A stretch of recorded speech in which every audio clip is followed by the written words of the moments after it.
အားလုံးပဲမင်္ဂလာပါရှင်ချိုကိုကင်း channel မှာကြိုဆိုပါရရှင်ဒီနေ့တော့ကျွန်မငါထုတ်လေးလှုပ်စားပါမယ်ရှင်တငယ်ချင်းတို့ like ပါကြည့်ရှုအားပေးကြပါအောင်နော်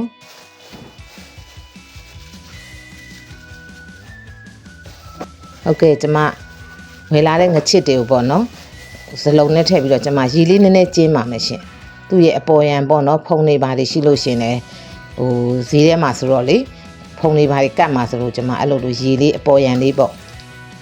နည်းနည်းလေးကျွန်မဆေးလိုက်ပါတယ်ပြီးတော့ကျွန်မရဲရွရွက်ကလေးကိုဆေးပါတယ်ရှင်ကျွန်မရဲရွရွက်လေးနဲ့ငထုတ်လောက်စားမှာပါနော်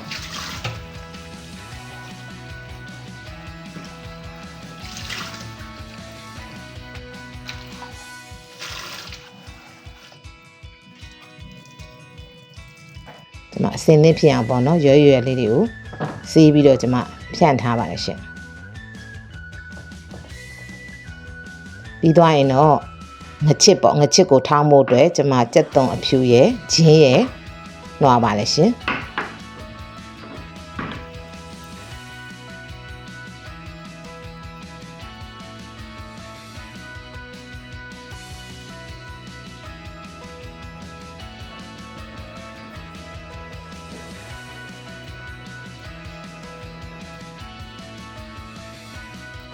ပြီးရင်တော့ရေဆေးပါရှင်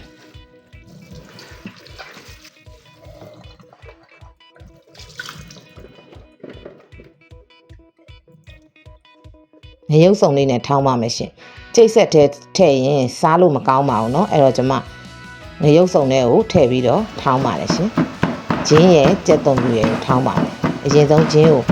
ထောင်းပါတယ်ရှင်ဂျင်းလေးကိုကျင်းအောင်ပေါ့เนาะတေချာလေးညံ့အောင်ထောင်းပါမယ်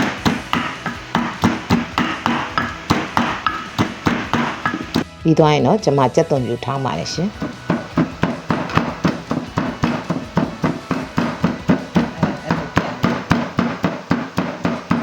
ပြီးရင်တော့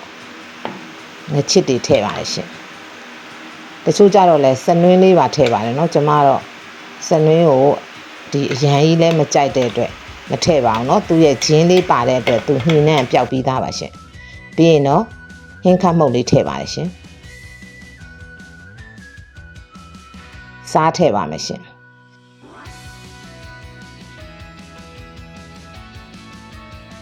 ပြီးရင်တော့အားလုံး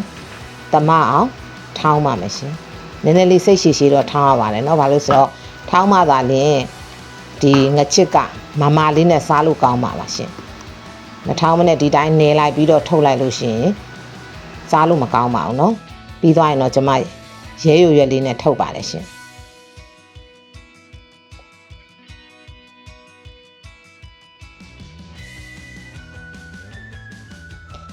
ဒီဟင်းလေးကိုလည်းတငယ်ချင်းတို့ချက်စားကြည့်ပါနော်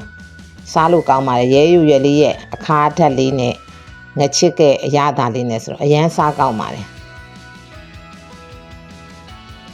ကျမတို့တွေကအခါကလည်းစားခဲ့တယ်နော်အဲ့အတွက်ဒီလိုမျိုးလေးချက်စားလို့ရှိရင်ဟင်းဖြစ်ချက်စားတဲ့အခါကျတော့အခါဓာတ်လေးကလည်းနည်းနည်းလျော့ပြီးတော့စားလို့ကောင်းပါတယ်နော်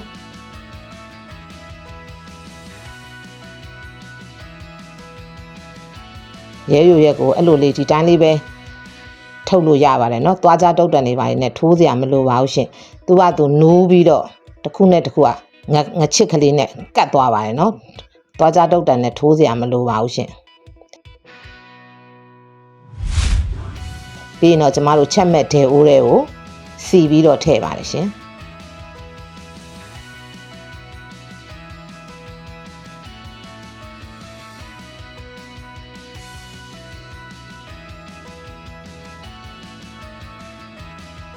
ပြီးသွားရင်တော့ကျွန်မရေလေးဆက်ဆက်လေးထည့်ပါမယ်ရှင်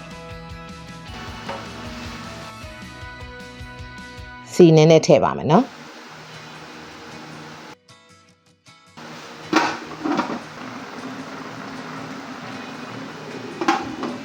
ဒီဟင်းကကြတော့ကျွန်မတို့စီတက်စရာမလိုပါဘူးရှင်